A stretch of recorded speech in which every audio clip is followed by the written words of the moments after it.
15 अगस्त के अवसर पर भाजपा जिलाध्यक्ष राकेश जी जैन अपना उद्बोधन।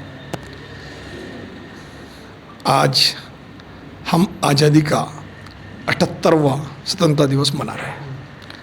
आज़ादी के 78वें स्वतंत्रता दिवस पर मैं अपनी तरफ से भारतीय जनता पार्टी शहर जिला कोटा की तरफ से देशवासियों, प्रदेशवासियों और मेरे कोटा शहरवासियों को ढेरों ढेर आत्मिक शुभकामनाएं देता हूँ। ये आज़ादी हमें उन क्रांतिकारियों की वजह से मिली। ये आज़ादी हमें उन आज़ाद हिंद के, आज़ाद भारत के भक्तों से मिली जिन्होंने इस देश को आज़ाद कराने के लिए अपने प्राण इस देश की भारत माता के लिए न्यौछावर कर दिया। आज़ादी का ये पावन पर्व हम सभी को उन मार्गदर्शकों और संविधान निर्माताओं और देश के वीर सैनिकों की वीरता का एहसास कराता है। आज़ादी के इस पावन पर्व पर मैं देशवासियों से यही कहना चाहता हूँ कि आज़ादी के 7.5 दशक में हमने कई ऐतिहासिक पड़ाव पार किए हैं और अब वह समय आ गया है कि हम राष्ट्र नायक प्रधानमंत्री नरेंद्र मोदी जी के नेतृत्व में विकसित भारत, नव भारत के निर्माण के लिए संकल्पित हूँ। भारत को सुरक्षित, सशक्त और समृद्ध हम सबको मिलकर बनाना है। इसमें हमारे देश के जो वरिष्ठ जन हैं, उनकी, देश के युवा ताकत जिनकी वजह से विकसित भारत का सपना साकार होगा, मातृशक्ति, आमजन सभी को बढ़ चढ़कर हिस्सा लेना होगा।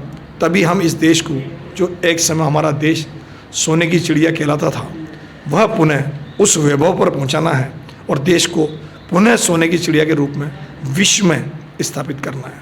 आज हमारे देश का वर्चस्व और डंका पूरा विश्व देख रहा है। हमारे देश के प्रधानमंत्री नरेंद्र मोदी जी, उनके नेतृत्व में आज कई राष्ट्रीय अध्यक्ष तक उनको घुटनों तक सलाम करते हैं। ये हमारे देश का गौरव है।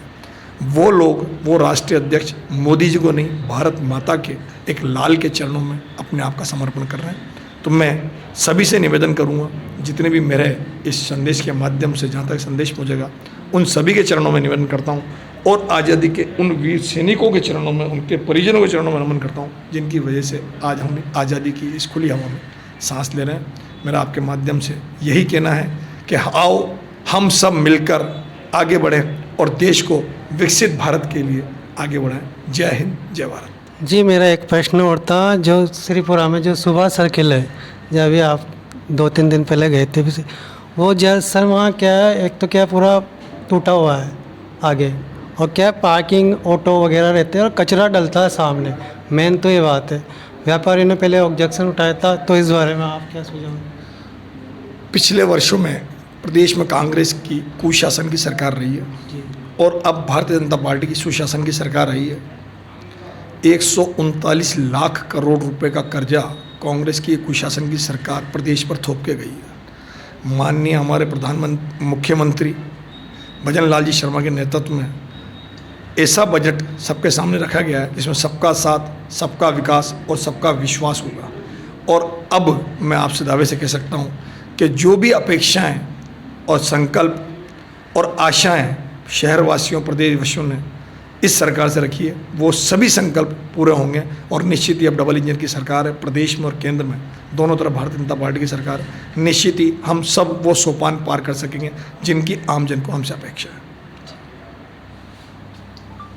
ठीक है, एक और उसका दिला देते ना आज की आम सभा छोटा